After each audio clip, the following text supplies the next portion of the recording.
it's really important to be honest about the range of our own motivations. Because if we're not honest about it, we're not going to see it. And if we don't see it, we may very well be acting on the unwholesome motivations.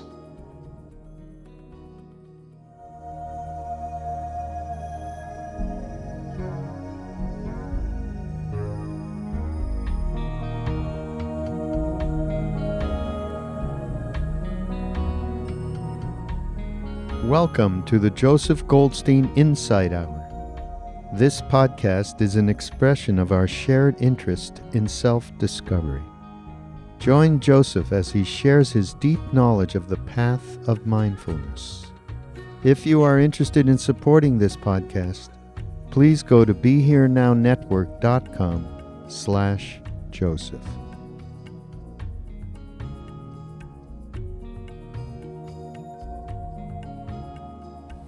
So just on behalf of the teaching team, I want to say a big thank you to Joseph for being here tonight, and me personally for him choosing my talk night. So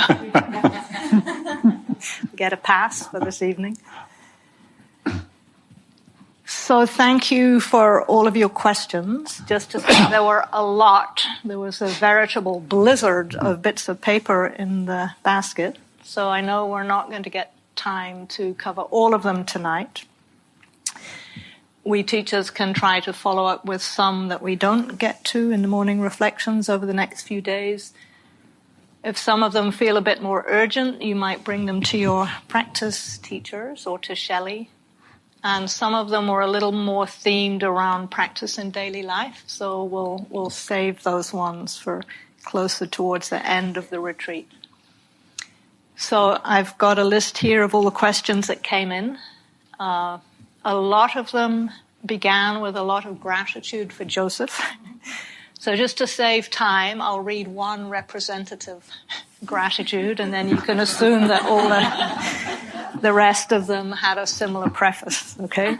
So it says, I wanted to share my deepest gratitude for all you've done to bring the Dharma to the West. If it weren't for you, I would not have encountered these teachings, and they have profoundly changed my life in such a positive way.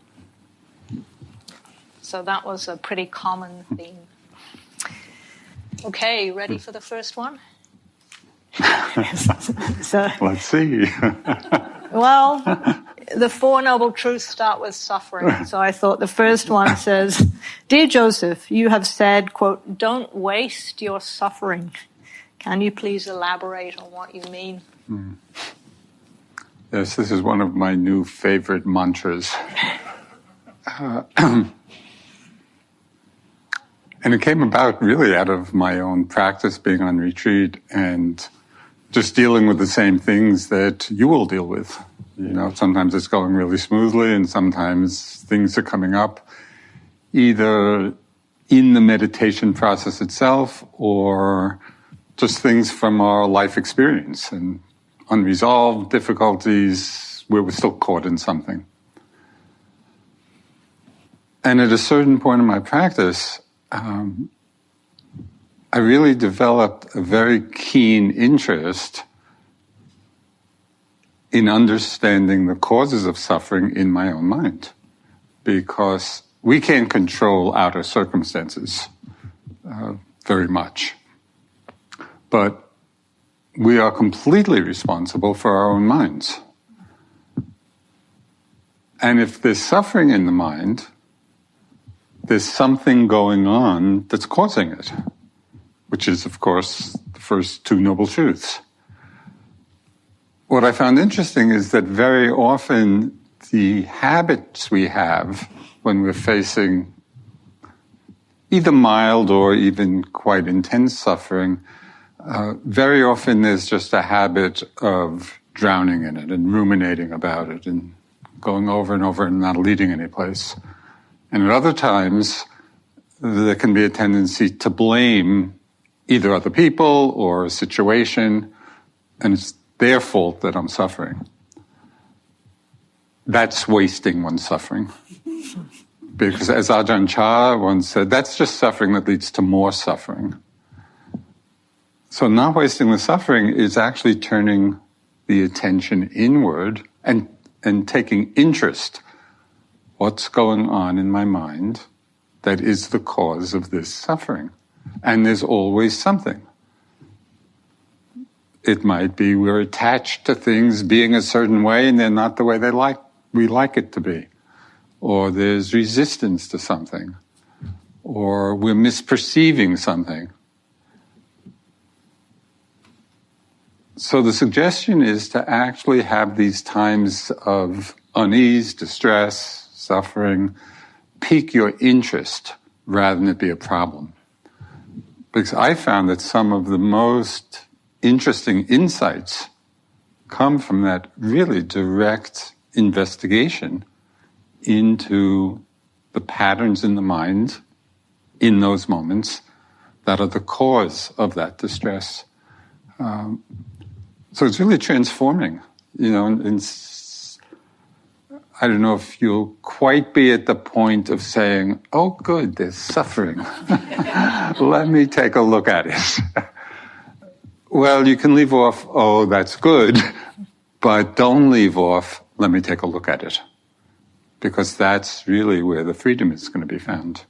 And it's very impactful, because at that point, the Four Noble Truths are not theoretical. It's not Buddhist philosophy. We're in the midst of it. And we can really begin to develop a deep insight and see the potential for freedom within our own mind. So that's what's meant by that. Don't waste your suffering. Thank you. So there were a few that are loosely themed around anatta or not self, and I thought to just read you 3 or 4, and then you can hopefully just pick out what strikes you. So one is this: I've been discussing the something. It's about investigation. I've been discussing investigation with my interview teachers. What's the relationship between investigation and active or analytical thinking? Can they coexist in the process of insight? And then the second part is, are noting and feeling into the experience enough to get out of the surface, to dismantle the sense of a separate self and penetrate deep truths like anatta and shunyata? So that's one set of questions. The other is, would you please share some practices for deepening our realization of anatta? And then next one, what does uprooting greed and aversion have to do with the dissolution of the self? For example, isn't just wanting to scratch an itch nature? And then lastly, if we all share one awareness, why is that awareness? This is that the awareness only knows one individual's nervous system and thoughts and emotions. It seems this localization has a lot to do with the illusion of a separate self. So I don't know if anything strikes you in that. I'm too old for 4 questions in a row. Just anatta. Just simplify it. Anything in the terrain of self and not self.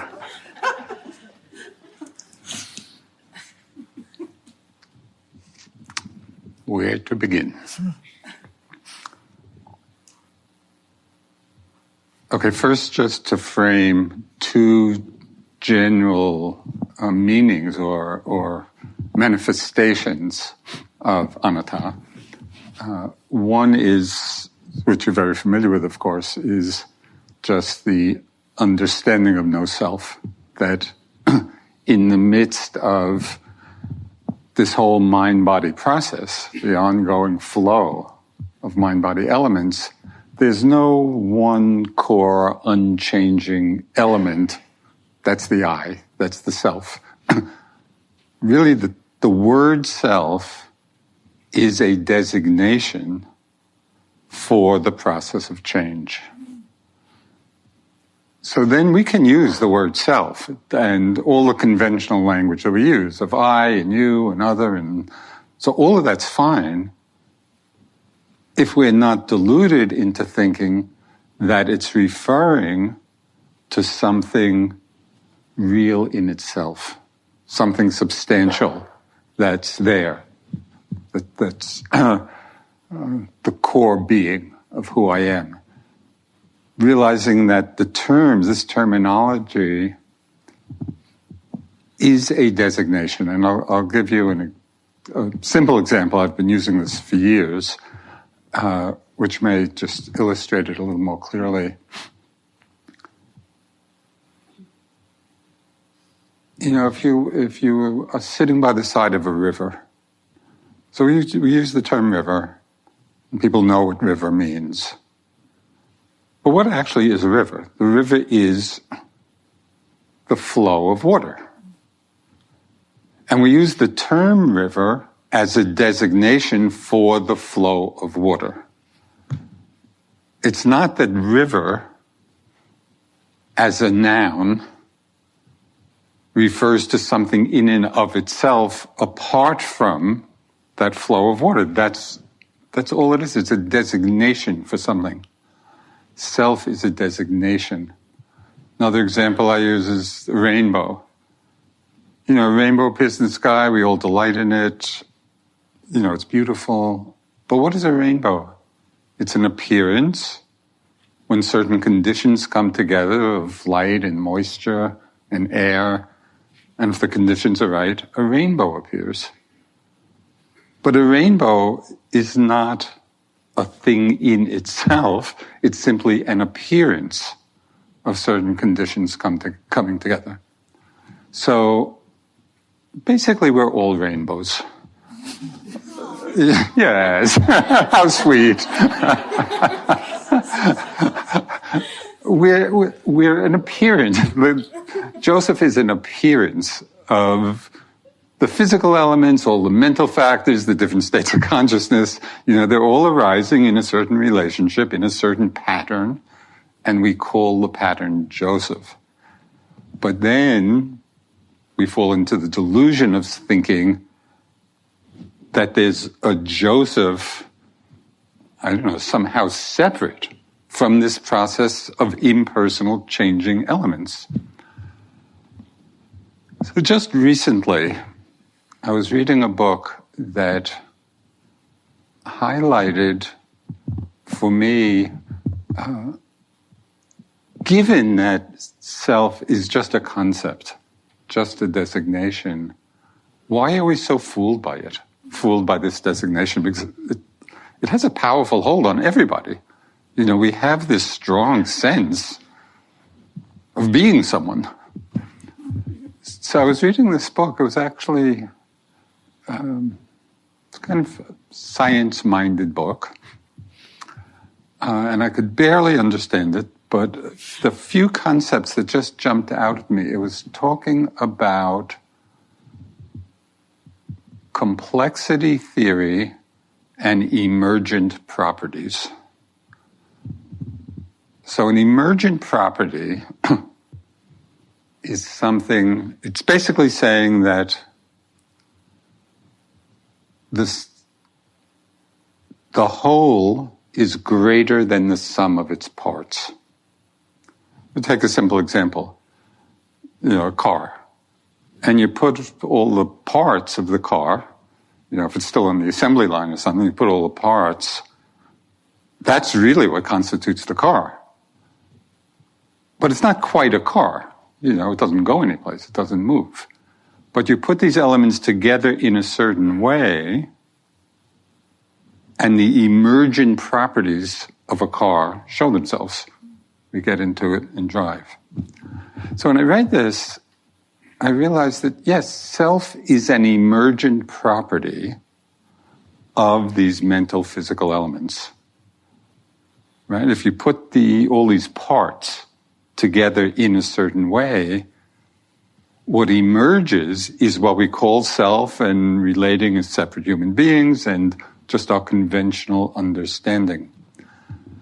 And it just kind of a light bulb went off for me, and that's why it's so seductive, because there is a certain level of reality to the notion of self as an emergent property.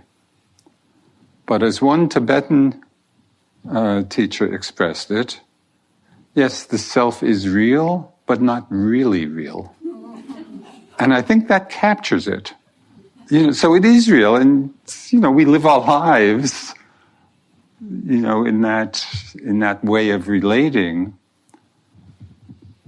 So it's not only is it important, it's something we all do, is just live in that realm. But we think it's really real.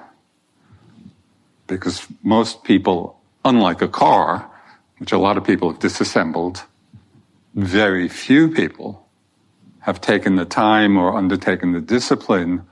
Okay, what are really the constituent parts which together emerge in what we call self or relate to as self?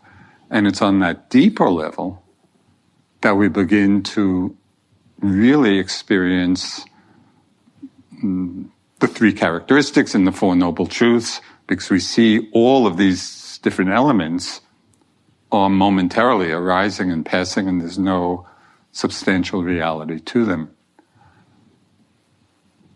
The beauty of the practice in terms of how we live our lives is that the more we've investigated and explored the basic elements, the constituent parts that make up what we call self, and see their insubstantial, impersonal nature.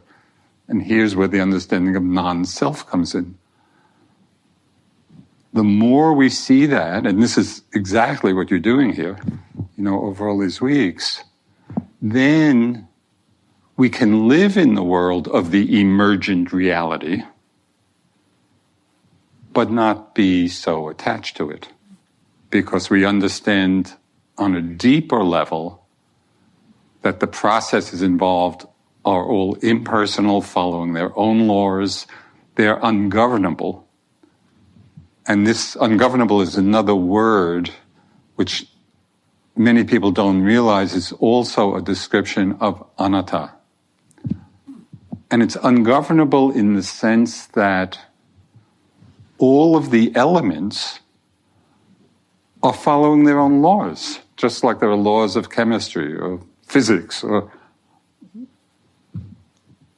So they're following their own laws. They're not subject to our will. So I could say, Joseph, I decided not to die. Okay? It's ungovernable in that sense. This body is following its own laws. It's not subject to my will. Now, this doesn't mean that things are chaotic, because when we understand the laws governing how things unfold, then if there's a desired goal or an aspiration, it's not simply to hope for it or to wish for it or to pray for it. It's to understand the lawful process of what conditions lead to that result. And then we can align ourselves, be in harmony with those conditions. I mean, there's just, everything is an example of this, but sometimes I think, okay, so the law of gravity, it's a law of science, and yet we sent a rocket to the moon. Well, because there was an understanding of the laws which determined the gravity of holding it down and what's needed to overcome the force of gravity. So it's all lawful, but not under our control. It's not just according to our will. And that's where the wisdom factor is so essential in our lives.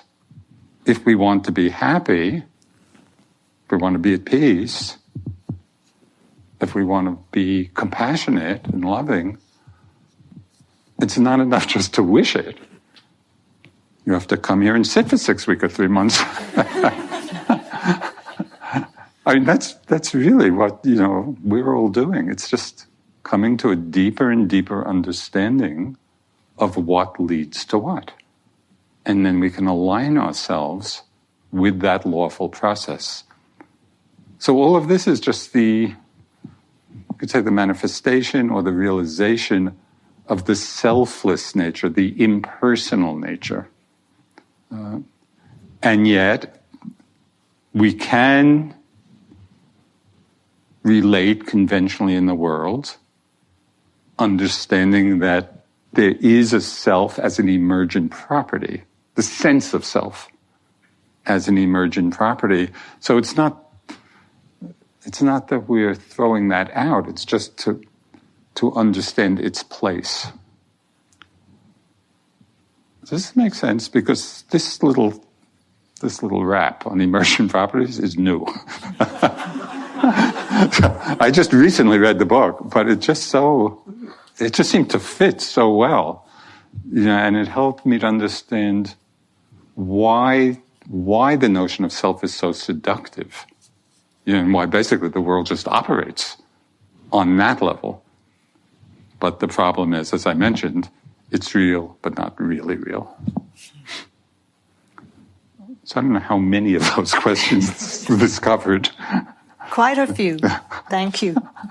There's a kind of allied one about wise discernment. And it says, can you explain and advise how wise discernment is developed? I'm often confused whether action is skillful or unskillful for this being with its limitations and conditions. Wait, say the last part again. I'm often confused whether an action is skillful or unskillful for this being with its limitations and conditions. I guess ignorance. Mm-hmm. This is, for me, one of the tremendous blessings and gifts of the Buddhist teachings. Because if we really were trying to sort all this out in our own minds, it's hard enough just being with 5 breaths, but trying to really sort out all of the different mental factors and how they work and how they relate to one another, it's just an indication when you're familiar, in some depth with the Buddhist teachings,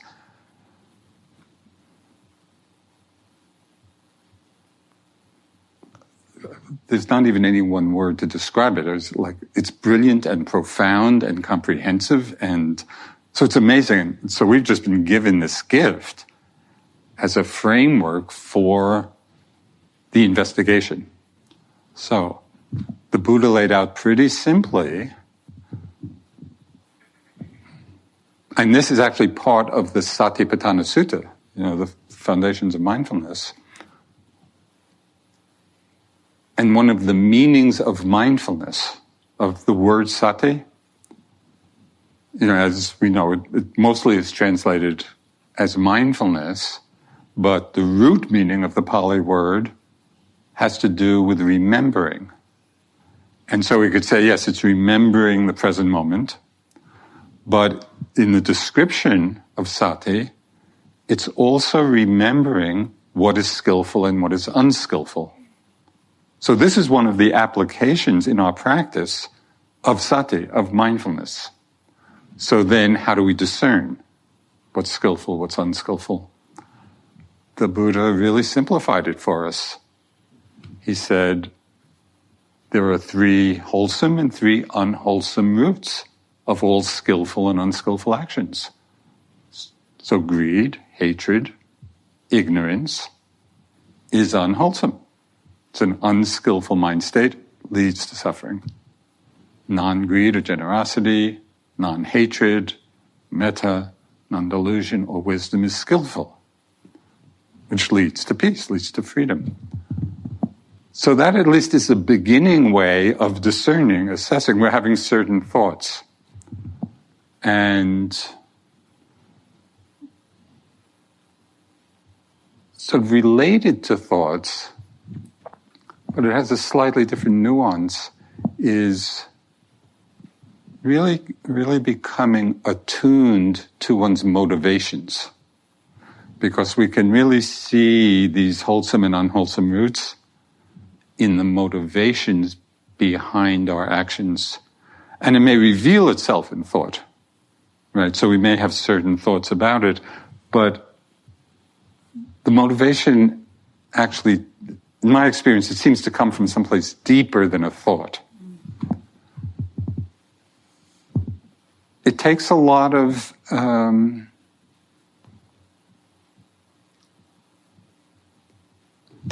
honesty to really look carefully at one's motivations with discernment, and just to acknowledge, oh, is this just greed? Is it kind of an unhealthy desire or clinging or grasping or attachment? Is this coming out of aversion or not wanting or fear or hatred? Is it coming out of confusion or ignorance, or the opposite? Is it motivated by generosity or love or wisdom? So even just having that very simple framework can be a doorway to this wise discernment, where we actually are seeing what is wholesome, what is unwholesome. There's a lot of subtlety involved in this, though. So I'll just give one example, because the Buddha had such a beautiful image. One time I was teaching at a retreat at a Trappist monastery in Snowmass, Colorado. It was a very liberal abbot, and so they invited me to come and teach meditation. And just before the retreat I was giving, there was some kind of seminar, and it was more kind of psychological based, something or other. But one of the things they said that had come up in that previous seminar in dealing with emotion, the comment was, the teaching was to honor your anger. And I thought, honor your anger. So from the perspective of the Buddhist teaching, I just tweaked it a little bit. It's not so much that we should honor our anger, but anger is an unwholesome mind state. However, we can honor the fact that it's there, right? So we're actually seeing it, take responsibility for it. We're not pushing it away. We're not pretending that we're not angry. We're honoring the fact that it's there. But then we want to become mindful of it so as not to be caught by it. However, we often are caught by it. And this is the image the Buddha used. Anger with its poisoned source,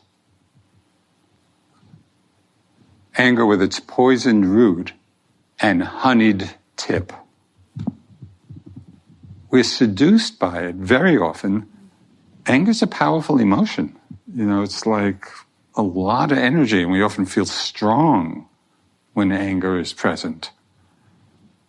And sometimes the anger is telling us something important.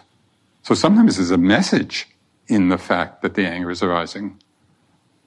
But we want to take maybe something is really unjust or wrong and, needs a response.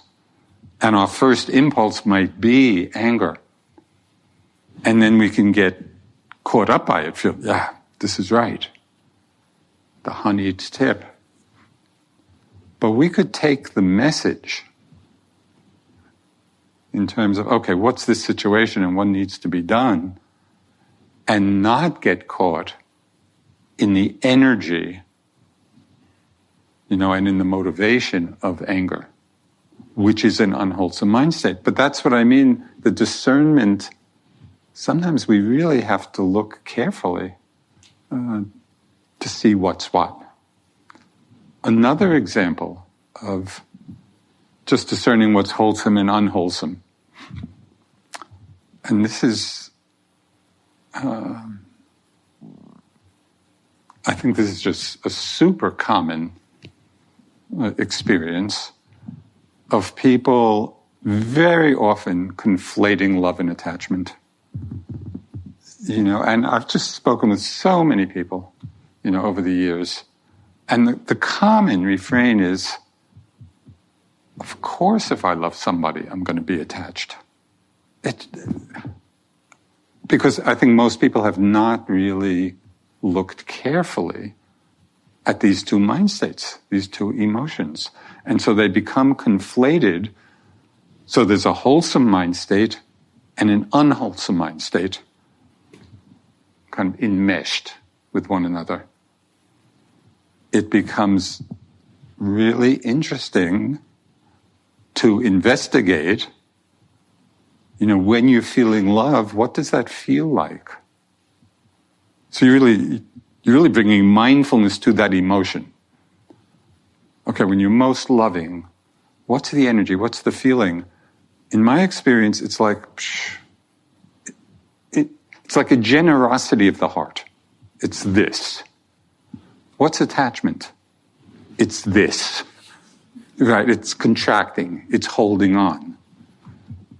And then you look at the consequences of the two. What are the consequences of the feeling of love? Usually it's something beautiful. What are the consequences of the feeling of attachment? Fear, insecurity, uncertainty. So isn't it strange that we just think they're inextricably woven together? But it's because we just have not taken the time, again, in this very precise way, to discern, this discernment, what's skillful, what's unskillful. So this is a really important part of our practice. One list. Every question would be a whole Dharma talk.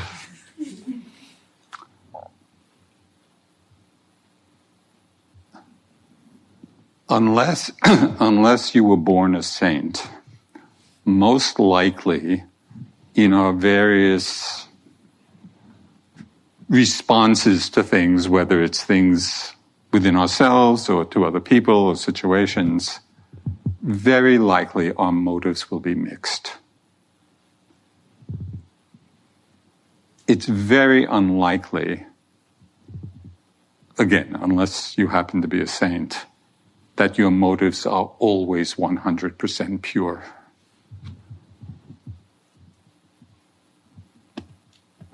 I have so many examples of this. Just one story, which some of you may have heard.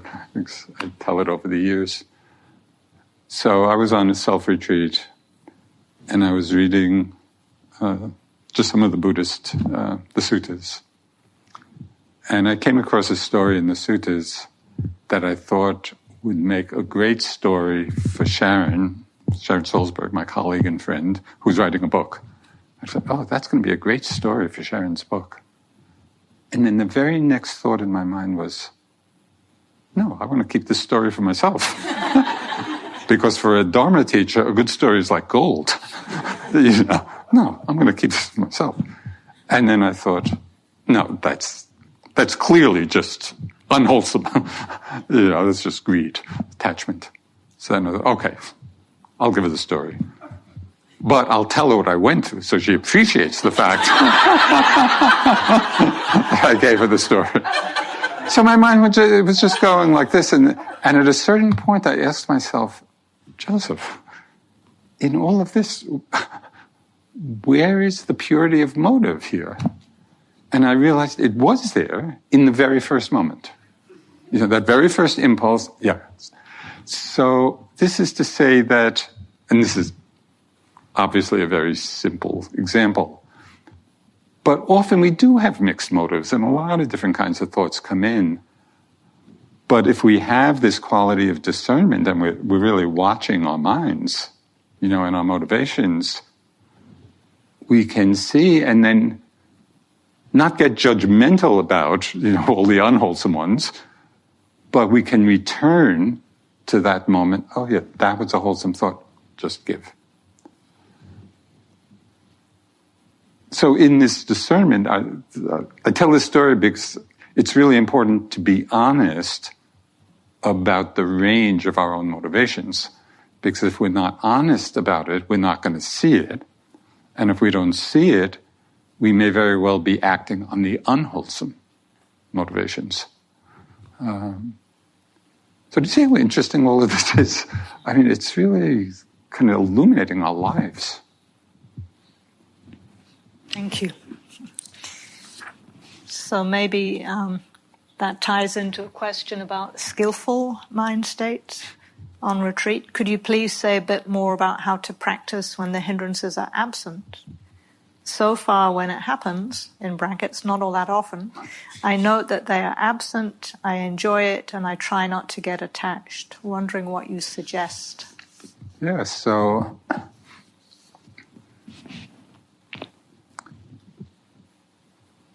two things. One, I would be quite interested and mindful in not simply seeing the absence of the hindrances, but what mind states are there in their absence. So it might be calm. It might be concentration. It might be renunciation, or there might be feelings in the absence of aversion or anger. It might be feelings of love or peace. So there are a lot of positive mind states which are there in when the hindrances are absent. Why it's important to begin to, at least in some way, recognize what these positive mind states are, because they too are not to be clung to, right? And so the positive mind states, as well as the hindrances, we want to be mindful of peace or calm in that very mindful way where we're experiencing it, but not identifying with it and not holding on to it and not being attached to it. And of course, this is the role of mindfulness. But it helps to actually be very precise about the mind state, because it's very easy to fall into, oh, this feels good. We're just kind of hanging out and enjoying it, which it's definitely more enjoyable than when the hindrances are there. But attachment to wholesome mind states is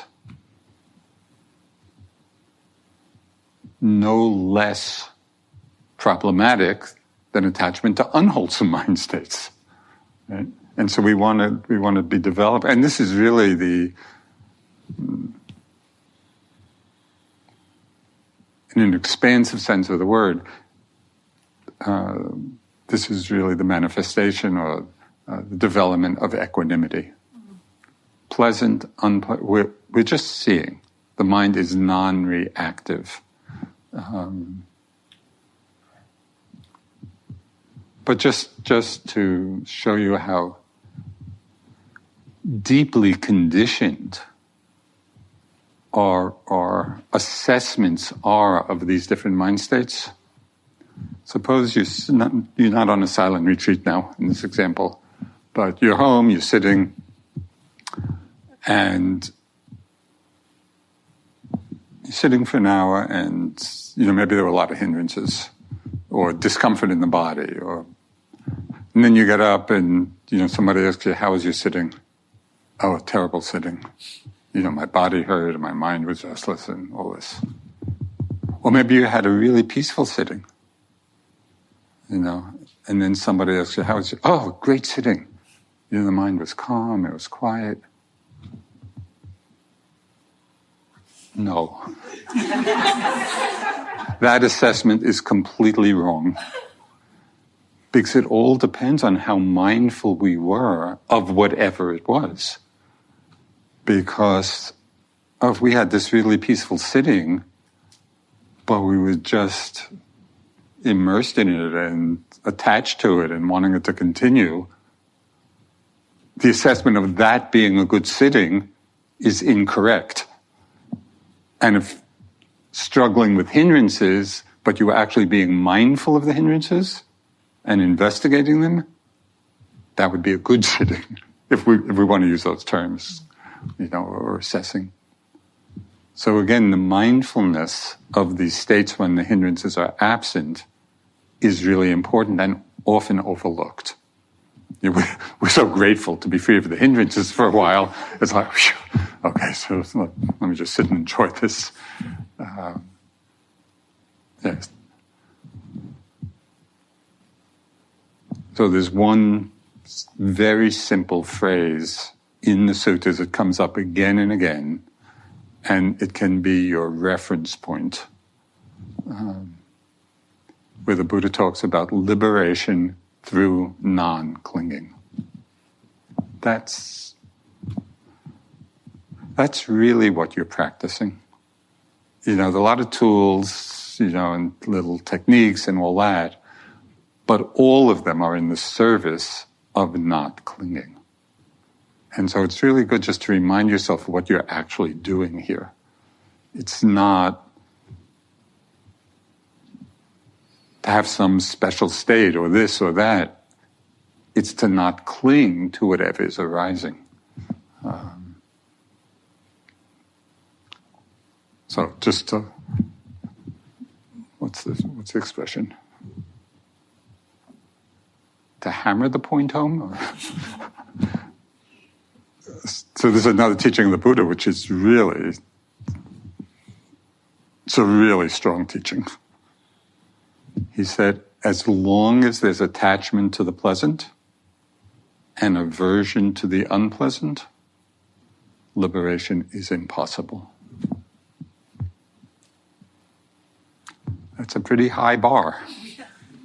When and we can just watch, whether in our just regular meditation or our daily lives, it's almost like we're hardwired. Of course I want what's pleasant.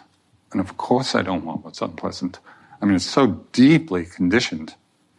And that's why it takes really a special circumstance, like a retreat, where you can devote yourself, to this much more subtle understanding of what's arising and practice. And we do get moments.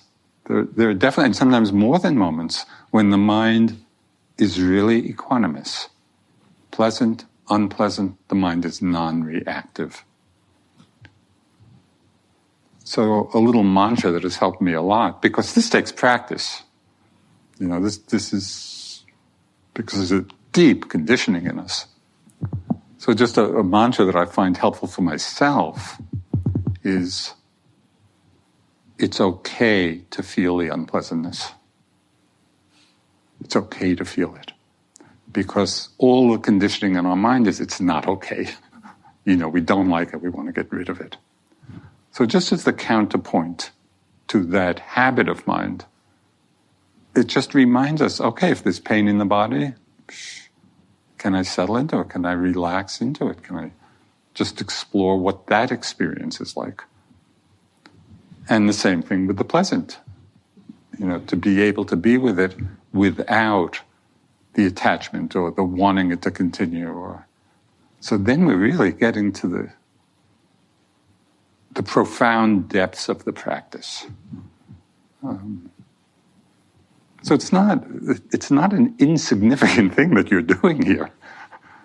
It's really addressing just some of our deepest conditioning and the cause of so much suffering in our lives. Because if we're attached to the pleasant and averse to the unpleasant, we live very defensive lives. We're always trying to protect ourselves. Okay, we have a little bit of pleasantness, and let me just hold on to that and keep everything unpleasant away. It's not a very fulfilling way to live. But it's challenging. And that's why it takes practice. So maybe that folds into a couple of questions that are around the theme of maintaining momentum. So one says, Have you experienced a steady stream of insight in your 50 years of practice? Or have there been dry spells without insight? Can you share some recent insights? And then the other one, how have you maintained resolve on long retreat? How have you addressed doubt about the effectiveness of practice, especially when it seems so convincing? I think when the doubt seems so convincing. Okay, I'll just start with that last one because doubt, of all the hindrances, doubt is the most problematic. Because with all the others, the mind's in the ballpark, with whatever the object is. We may be relating to the experience through the filter of desire or aversion, or the mind's restless, and running around it. But we're kind of, at least we're in the arena with what's happening. With doubt, we're not even in the arena anymore. We've removed ourselves from the playing field. So that's why it's really obstructive. Doubt can really halt one's practice if we don't learn how to work with it, and we can learn to work with it. The reason doubt is so seductive, and it can be really seductive, is because it comes in this very wise-sounding voice. This voice in the mind. Oh, the practice is not going, so maybe I should take a little rest. Or, oh, these teachers, what do they know? Or this practice, I've been doing it, and I don't seem to be getting any place. So it's just this wise-sounding voice that seduces us, and we're not recognizing it as doubt. The miracle cure for doubt is recognizing it when it arrives. Oh, that's just doubt. That's the doubting mind. So in that moment, we're no longer identified with that wise-sounding voice. It's no longer fooling us. And we're seeing it for what it is. So that's just a preface to the other parts of the question. But I wanted to emphasize it because you do want to keep an eye out. And each one of us may have very specific kinds of doubts. It may be doubt about the practice, it may be doubt about your own ability due to the practice.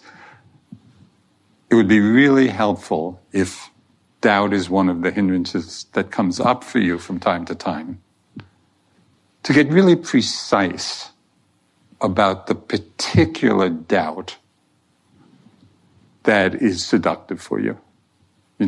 So you become very familiar with it, because then when it arises, oh, there you are.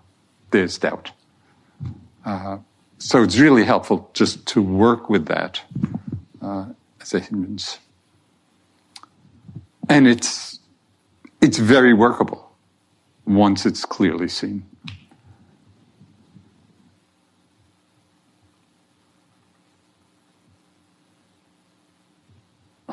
One of the biggest illusions as people begin their practice, and I think you have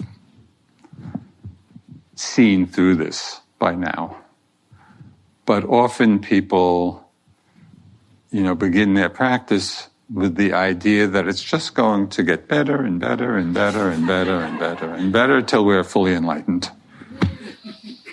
Sorry, folks.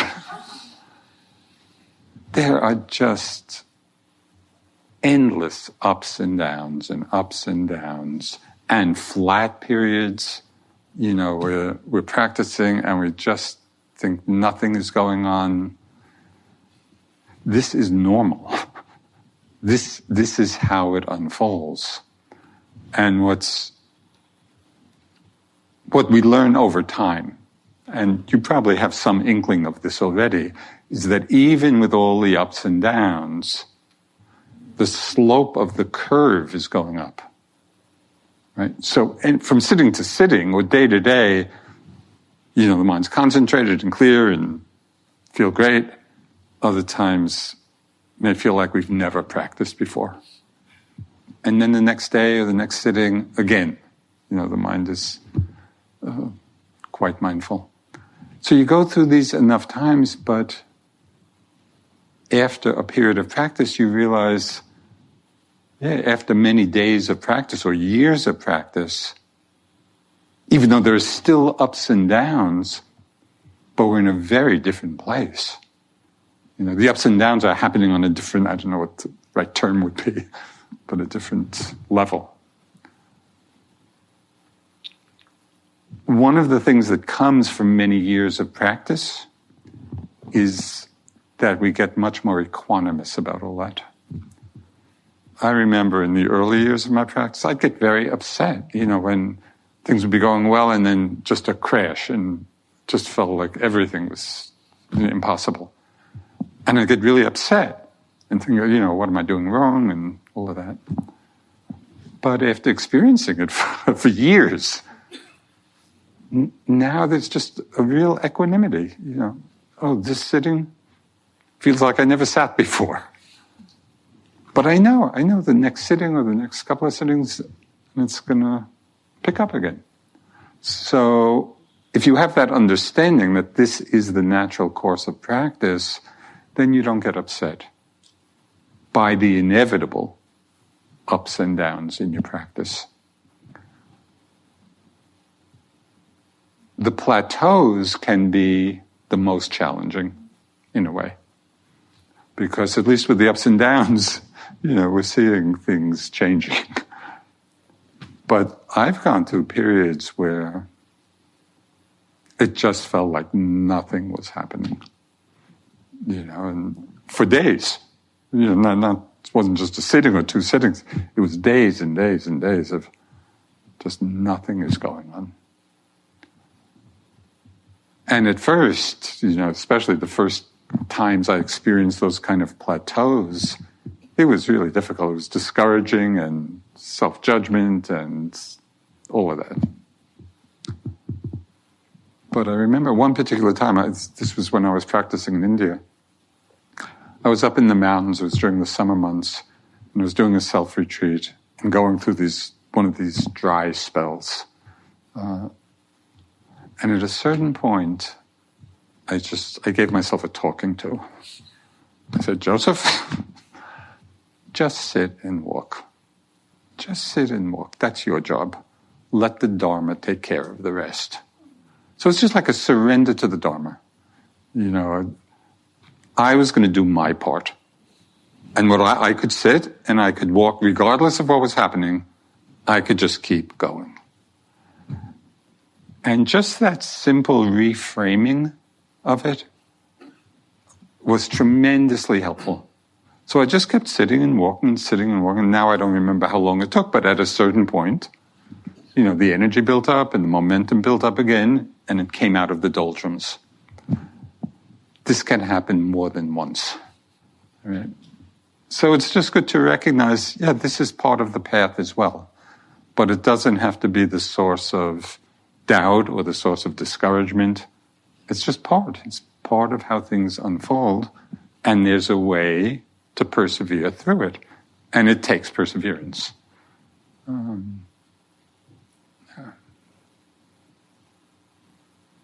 The Buddha, this is not an easy thing we're all doing.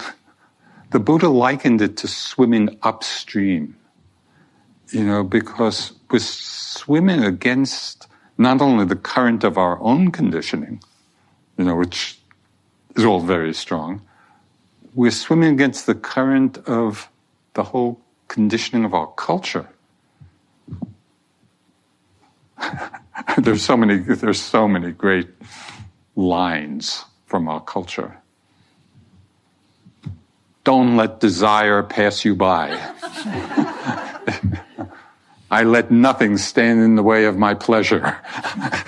I mean, the ads are just full of this kind of condition. So we're doing something quite opposite to all that.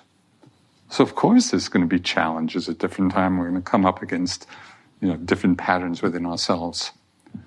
But the beauty is that there's a very clear path and a very clear methodology. And so if we just keep going, the path unfolds.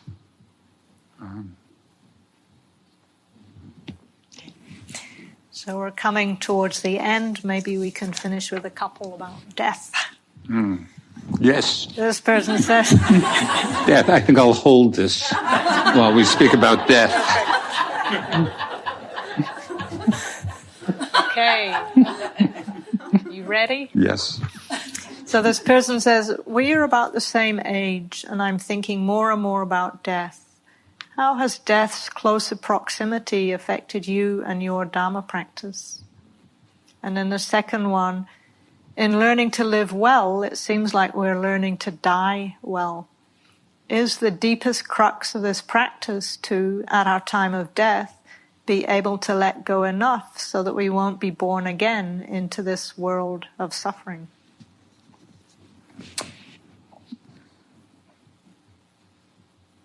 That sums it up pretty good. But so first to say that, I think I'll put this down.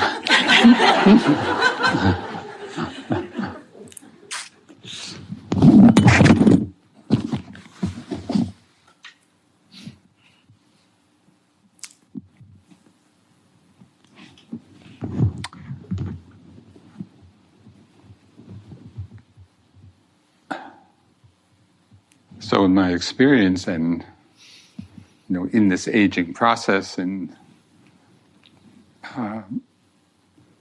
kind of the reality of it definitely has taken on a different vividness. And this is just a little personal anecdote. Years ago, my mother was still alive, but she was in her late 80s. And of course, my whole life has been talking about this stuff, and so she would be, talking about her experience, and I would be kind of acknowledging and, commiserating and saying, that I understand. And I remember she would just shake her head and say, "You have no idea." And I really didn't appreciate what she meant at the time, but now I do. Because even though we can feel it deeply at any age, and we can really open to the truth of this, but at least in my experience, and I think with many others, is it clear that the amount of time, because we never know, when we're going to die, but at a certain age, we know it's not going to be that much longer. It really does take on a certain immediacy. And for me, it has really inspired strong motivation to do more practice. And so for many years, for example, in my younger years, I would always do a self-retreat of a month a year. So I just built that in. And then kind of in middle age, I think I'm going to do 2 months a year. Now in my elderly years, I'm going to do 3 months a year. Because it just feels like the most important thing to do. So there is an effect, I think, as we're living into the experience. But there's another frame that I use for myself, and also have talked about it with other people, which I found really helpful. We're not dead until we're dead. So in one way,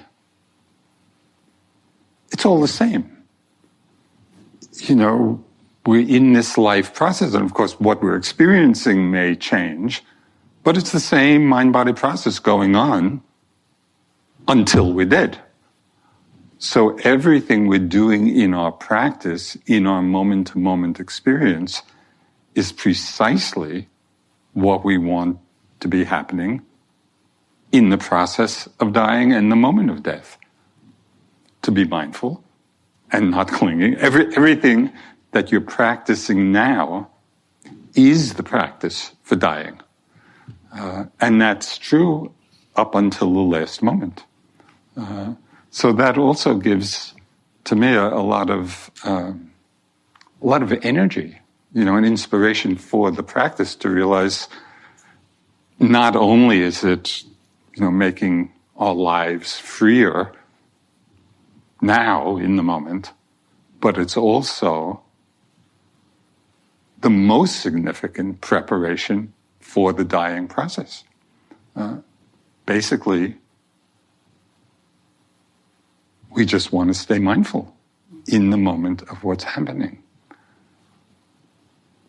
In this stage of life, when maybe thoughts of death and dying come more frequently, or for some people, those thoughts can come even quite young. It just depends on one's particular conditioning.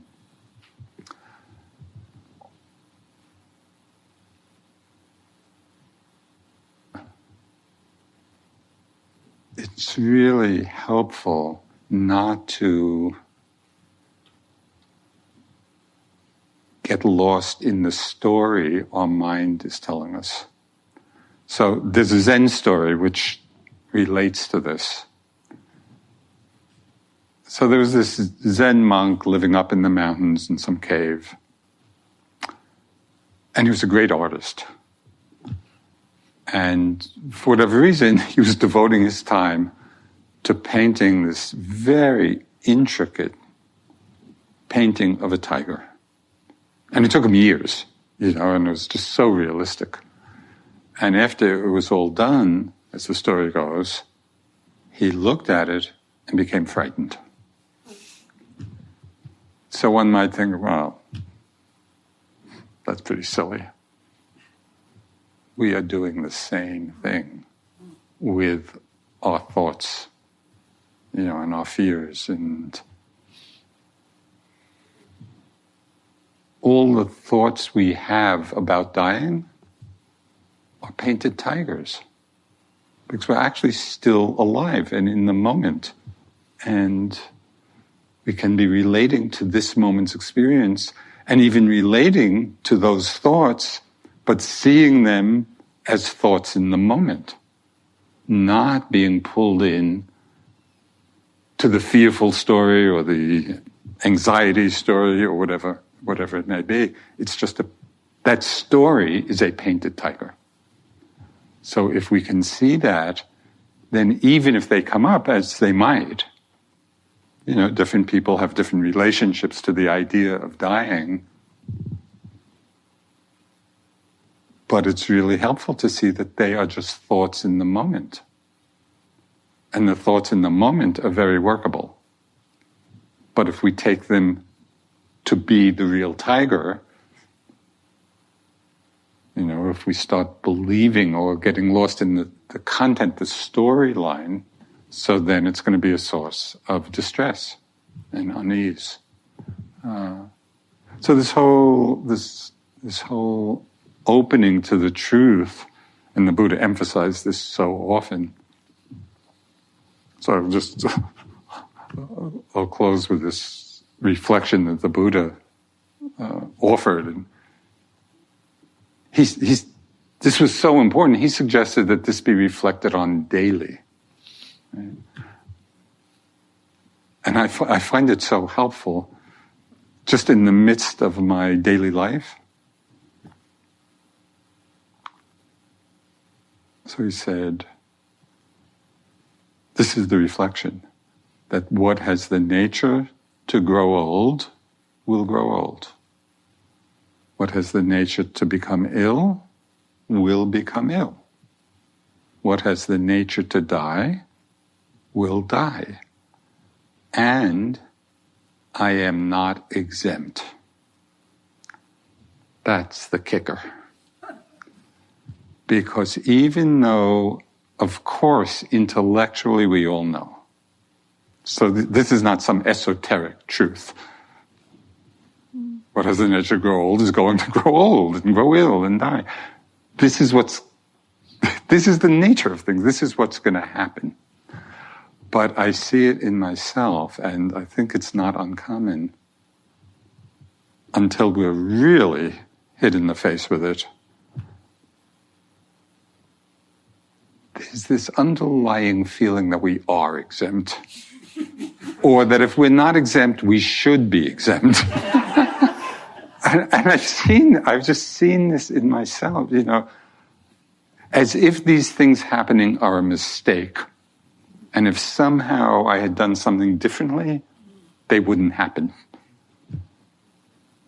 That's why the Buddha said a daily reflection.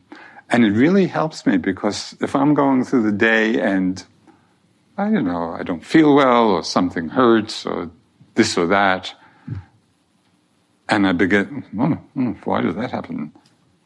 I am not exempt. And it's freeing. It just allows me to relax. Yes, this is just the nature, And so it's really quite opening and supportive of greater ease. So you might, after some practice, you don't even have to do the whole reflection. You could just, I am not exempt. That sums it up. So we are not exempt together. And this whole path, and I really got inspired just when I walked in here. Kind of saw the hall filled with all of you, and it's an amazing thing, that you're all doing. And having done so many retreats myself, it's really rare in this world. And it's essential. It's essential for our own happiness, and it's essential for beginning to help share that, the happiness and the peace with everyone else. So it's inspiring, and it's really important. So, thank you.